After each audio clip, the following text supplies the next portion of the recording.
bolongon dengelen te beleta den ta yɛrɛ la mo jamana ta yɛrɛ jɔ balima aw bɛɛ lajɛlen bisimila faso ko do kɛnɛ kan ni aw balimamuso Fatumata ye n'a fɔ an ka video tɛmɛnen na an kumana colonisation ne b'a fɔ a ma ko jɔnya an kumana o kan togo sugu dɔ la bon ka kuma les 5 étapes jɔsen 5 mun bɛ yen nɔ ni jɔnya bɛ tɛmɛ o sira fɛ walasa k'a kɛ i ka se k'a fɔ ma ko colonisation a bɛ tɛmɛ jɔsen dɔw de fɛ o jɔsen 5 an kumana o dɔw kan kunun kɛnɛyakaw ka docteur min bɛ yen nɔ ale fana bɛ kuma kan docteur Mumbi Saraki donc an bɛ information dɔw bɔ ale ka livre kɔnɔna la bon en même temps bi an b'a fɛ ka kuma min kan o ye les différents types de colonisation donc c'est comme a bɛ jɔnya bɛ tɛmɛ sira minnu fɛ o siraw bɛ yen nɔ mais suguya dɔw fana de b'a la donc bi an b'a fɛ ka kuma les types de colonisation et on trouve qu'il y a 2 types de colonisation mɔgɔ wɛrɛw bɛ se ka ɲɛfɔli kɛ min ni tɛ kelen ye mais ne ye ɲɛɲinini kɛ ka min sɔrɔ a kɔnɔna la n'o bɛ tɛmɛ ne yɛrɛ hakili fɛ n b'a fɛ k'o partager n'aw ye bi o de ye les 2 types de colonisation il y a la colonisation dure et la colonisation genre moins dure ou légère bon anglais an b'a fɔ ko hard and soft donc bamanankan na n t'a dɔn n bɛna se ka nin fɔ cogo min na k'a labɛn mais fɛn min ye fɛn gɛlɛman ye ani a nɔgɔman mais k'a fɔ ko gɛlɛman ni nɔgɔman o t'a yira k'a fɔ ko nin dɔ ka fisa ni dɔ ye ou bien ko u bɛ résultat min di k'o tɛ kelen ye c'est à dire que u bɛ tɛmɛ siraw de fɛ dɔrɔn minnu tɛ kelen ye mais a bɛɛ bɛ taga fɛn kelen de ko fɔ c'est comme n'i ko sisan ko mɔgɔ min n'a bɛ ka den lamara i t'a sɔrɔ dɔ bɛ den bugɔ parce que a bɛ mansa jaabili kɛ walasa k'o bɔ a la i t'a sɔrɔ dɔ b'a puni dɔ b'a ɲangi o ɲangili in ye mun ye sisan nɔ a bɛ se ka den bali a ka fɛn dɔw kɛ a tɛ bɔ ou bien a tɛ télé filɛ walima a diyaɲɛ fɛn dɔw caman bɛ yen nɔ a b'olu tigɛ a la bon a bɛ tila k'a bila k'i sigi a kɛ na ou bien ka fɛn dɔw kɛ min b'a to a k'a dɔn k'a fɔ ko bɛ sen na walasa ka o bɔ a la mais o t'a yira k'a fɔ ko a bɛɛ tɛ fɛn kelen nɔfɛ ou bien ko a bɛɛ man jugu mais bɛɛ bɛ fɛn kelen de nɔfɛ bon o ye misali dɔrɔn de ye o tɛ comparer colonisation juguya la mais juste exemple do k'a di walasa aw ka se k'a faamuya donc sisan nɔ an bɛna kuma colonisation dure kan dure o ye n'an ko k'an bɛ exemple ta n bɛna exemple 2 di exemple fɔlɔ o ye sur l'Angleterre anglais ka jamana o jamana bɛ yen nɔ n'u y'a mara i t'a sɔrɔ u sera n'u ka kɛlɛbolow ye yen nɔ u sera n'u ka kɛlɛbolow ye mugu ni kisɛ de y'u don yen nɔ u bɛ wuli u bɛ marifa ta ka mugu ni kisɛw ta ka o mɔgɔ ninnu sɛgɛrɛ n'u binn'u kan k'u minɛ après u bɛ tila ka a ɲini sisan nɔ u ka culture ko utiliser u yɛrɛ contre la c'est comme u tɛna k'a fɔ aw ka chef wuli ka bɔ yen nɔ ou bien aw ka nin kɛ mais u bɛ togoyaw kɛ walasa farafarali ka don aw ni ɲɔgɔn cɛ a b'olu ka tanga ɲini a b'olu ka baarakɛɲɔgɔnya ɲini bon o kɔnɔna la u bɛ condition poser condition min bɛ aw yɛrɛ kunkari ɲɔgɔn na aw bɛ tila ka ɲɔgɔn fagali daminɛ olu bɛ sɔrɔ ka aw dominer ka sɔrɔ donc ni aw yɛrɛ tilala ɲɔgɔn fagali la sisan nɔ k'aw affaibli maintenant olu yɛrɛ bɛ sɔrɔ ka na ko tɔ kuncɛ c'est comme sisan nɔ ni Fatumata ni n teriw anw ye clan kelen mɔgɔw ye donc n'u nana u bɛ fara ne kan sisan nɔ n'o y'a sɔrɔ ne ka clan dɔ in mɔgɔw bɛ ka kɛlɛ na u b'a fɔ i b'a dɔn ni mɔgɔ ninnu bɛ ka kɛlɛ hali n'o y'a sɔrɔ o tɛ yen u b'a fɔ i b'a dɔn ninnu bɛ ka kɛlɛ u bɛ ka fanga nɔfɛ anw bɛ fɛ ka fara i kan k'i dɛmɛ i n'olu ka kɛlɛ donc problème ye min ye ni ne ye olu kɛlɛ sisan nɔ ka fara olu kan n'u tilala n tɔɲɔgɔn ninnu fagali la mɔgɔ jɔn de bɛ min bɛ ne défendre n'u na ne kama mɔgɔ tɛ yen tuguni donc ne kɔlankolon n'u ye ne dɛmɛ ka ninnu kɛlɛ n'u ye n tɔɲɔgɔn ninnu ye n'an y'olu faga ka ban tuma min na olu yɛrɛ bɛ sɔrɔ k'a fɔ bon sisan nɔ e Fatumata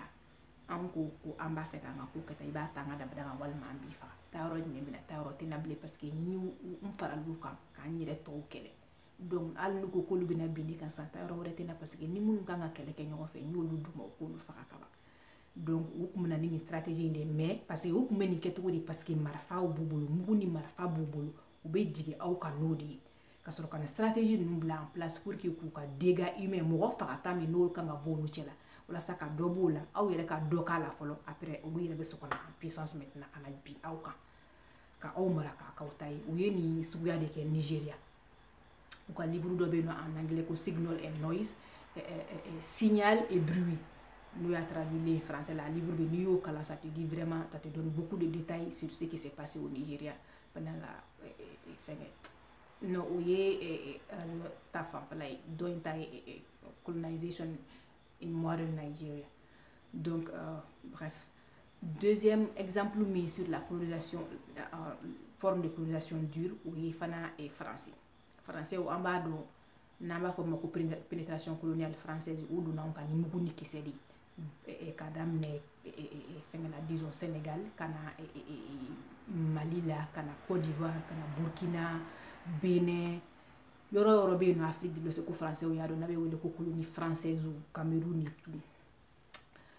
ani Tchad yɔrɔ dɔ donc français donna ninnu kan ni mugu ani kisɛ de ye u b'a daminɛ ni teriya ye fɔlɔ mais o ye k'aw ɲini k'aw dɔn i n'a fɔ an y'a expliquer les étapes de la colonisation na cogo min na donc n'u ye o sira dafa u ka sɔrɔ ka aw dɔn sisan nɔ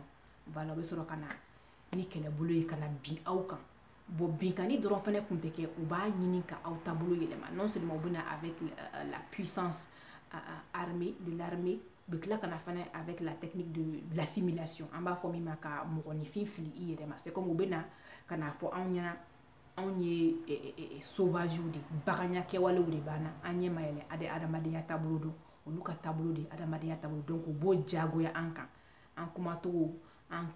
b'an yɛrɛ kɛcogo min na n'an b'an ka jamanaw kɔnɔna la ani an yɛrɛ damaw ni ɲɔgɔn cɛ an bɛ kow kɛcogo min na k'a fɔ an ɲɛna k'olu tɛ ko ye c'est comme mansa den bɛ se ka mansa jaabi olu fɛ yen nɔ anw fɛ yen nɔ o ye dɔgɔyama ye ka sigi ka dumuni kɛ minɛn kelen kɔnɔ olu ko k'o ye nɔgɔtɔya ye anw fɛ yen nɔ o ye bɛn ni kelenya ani du kelen kɔnɔ mɔgɔw de kan k'o kɛ donc u y'a bila an kunna k'a fɔ ko nin ko ninnu ye kow ye minnu tɛ ko sanuyalenw ye donc ka an ban yɛrɛ la walima ni min tɔgɔ ye Fatumata i n'a fɔ n ye exemple de fɛngɛ la fɛngɛ ni Siraba walima Jalaju n'a ɲɔgɔnna ninnu n'o tɔgɔ bɛ mɔgɔ min na an yɛrɛ bɛ yɛlɛ olu la parce que an b'an bila kunna k'a fɔ k'olu tɛ tɔgɔ civilisélenw ye parce que tubabu y'a bila an kunna k'a fɔ ni mɔgɔ min ye Joséphine ou bien Marie ou bien Cécile you know des choses comme ça an b'a yira k'a fɔ an kunkolo la olu de ye fɛn donc a bɛ fɔ o de ma ko assimilation ka adamaden fili i yɛrɛ ma fo ka i bila i yɛrɛ la fɛn min y'i ta ye i b'a fɔ k'o tɛ ko ɲɛnama ye fɛn min t'i ta i b'a fɔ k'o ye ko ɲɛnama ye donc il y a deux exemples de colonisation dure. Colonisation dure est caractérisée par la présence militaire. Mɔgɔ minnu bɛ na n'u ka marifa n'u ka kɛlɛbolow ye ka na bi aw kan ka tila k'aw sugu yɛlɛma tuguni ka fara aw kan. Donc deuxième exemple n'o ye colonisation soft ou bien colonisation légère ou bien moins dure. Cette traduction n'est peut-être pas bonne mais a bɛ faamuya. O ye par exemple américains ta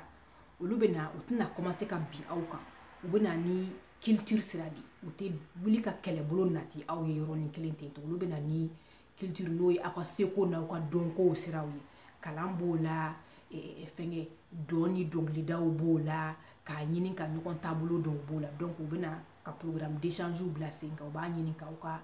seko n'aw ka dɔnko n'aw taabolow dɔn ka aw danbew dɔn aw bɛ danbew falen falen bon kɔnɔ la sisan nɔ teriyaw bɛ na don aw ni ɲɔgɔn cɛ n'o teriya donna aw ni ɲɔgɔn cɛ u b'a ɲini olu mago bɛ fɛn mun na k'olu sɔrɔ mais i t'a sɔrɔ en général a bɛ kɛ olu sago de ma a bɛ ta u ka dabada de ma u bɛ aw pousser ka don siraw kɔnɔna la ani teriya siraw fɛ min b'a to olu de ye aw sanfɛ mɔgɔ ye toujours n'olu y'a fɔ cogo min na a bɛ dan ten tɔ de wa ni aw ma sɔn o ma u bɛ tɛmɛ siraw fɛ sira tilennen b'o la sira nɔgɔlen b'o la fagali b'o la fɛn wɛrɛ b'o la minnu bɛ kɛ dogo ni dogo la mais u bɛ min kɛ kɛnɛ kan en général u bɛ tɛmɛ ni seko ni dɔnko n'an b'a fɔ o ma ko culture o sira de fɛ pour que ka se ka don aw kan fɛn wɛrɛw bɛ se ka na u kɔfɛ mais u ka ko daminɛw ye nin ye bon u ka taabolo baselen bɛ nin de kan fɔlɔ an k'a kɛ seko ni dɔnko ni fɛngɛw ye n'o kɛra dɔɔni dɔɔni sisan u bɛ sɔrɔ ka yɛlɛ aw sanfɛ ka d'a kan olu de b'a ɲini toujours a kan ka kɛ condition mun na ni a kan ka bɛnkan minnu kan walasa ka seko ni dɔnko in partager olu de bolo bɛ o caman na wa caman bɛ ta olu ka dabada ma o kɔnɔna la a filanan n'an b'a fɔ o fana ma n'o ye colonisation légère ou bien moins dure a filanan exemple filanan o ye chinois ta ye cette forme de colonisation elle est culturelle et adaptive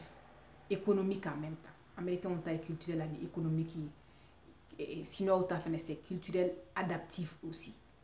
et économique donc olu ta ye mun ye n'olu nana u t'a ɲini k'a fɔ k'u bɛ aw yɛlɛma k'a k'u dɔ ye aw ka seko n'aw ka dɔnko la u b'a ɲini ka aw dɔn k'aw taabolow dɔn i n'a fɔ exemple dɔ la n'aw taara Mali kɔnɔ na a bɛ chinois feerelikɛla mun ye i t'a sɔrɔ u bɛ bamanankan wari ko tigɛ u bɛ an sigiyɔrɔw la u b'an ka baaraw ɲɔgɔnna kɛ ne yɛrɛ delila ka sɔrɔ sisan chinois cɛ dɔ bolo a tɔgɔ ko Madu Kulibali a bɛ bamanankan mɛn ko fɛn wɛrɛ mɔgɔ minnu bɛ yan n'u bɛ sigi u bɛ baro kɛ a t'i yɛrɛ fusaya donc chinois bɛ na ten tɔ u t'u yɛrɛ bonya ka tɛmɛ i kan u bɛ na de k'u yɛrɛ dilan ka bɛn e ma n'i ko ko to de ka di ye u bɛ to dun n'i ko ko fɛn mun ka di ye u b'o kɛ donc aw bɛ baara minnu kɛ ɲɔgɔn fɛ u b'a ɲini toujours nin baara ninnu olu yɛrɛ b'a ɲini k'a kɛ mais a nafolo bɛɛ bɛ taga olu de fɛ baara ninnu bɛ kɛ togoya min fɛnɛ la olu bɛ dɛmɛ kɛ ka ɲɛsin anw ma mais dɛmɛ nin kɛcogo la n'i y'a kɛcogo lajɛ a da ka di olu la kuma bɛɛ ka tɛmɛ aw kan mais nin tɛ kɛ juguya kɔnɔ la a tɛ kɛ pɛrɛn-pɛrɛnni ni kɛlɛ kɔnɔ u bɛ nin kɛ ni nisɔndiya ni majigin ye aw ye de telle sorte que hali t'a dɔn k'a fɔ k'u bɛ ka juguman k'i la mais o y'a sɔrɔ u bɛ k'i so sɔgɔ i tɛ bɔ a kalama donc o de ye culturel ni adaptif ye u bɛ na ka n'u yɛrɛ bayɛlɛma k'a bɛn aw taabolo ma aw bɛ dumuni kɛ cogo min aw bɛ si aw bɛ fɛn fɛn kɛ u b'u yɛrɛ bɛn ɲɔgɔn ma u b'a ɲini k'a dɔn u b'a respecter fana maintenant aw bɛ commencer ka baara ni fɛngɛ minnu taabolo ninnu daminɛ ɲɔgɔn fɛ o kɔrɔ la fana i bɛ taa sɔrɔ kuma bɛɛ olu de bɛ aw sanfɛ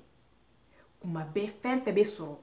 olu ka sɔrɔta hakɛ ka bon ni aw ta ye a nafa ka bon n'aw ta ye wa a bɛ fɛn fɛn sɔrɔ fana a bɛɛ bɛ tila ka segin ka t'olu ka jamana kɔnɔ k'u ka jamana de dilan a si tɛ to aw fɛ yen donc ninnu de ye les deux types de colonisation n'i y'a lajɛ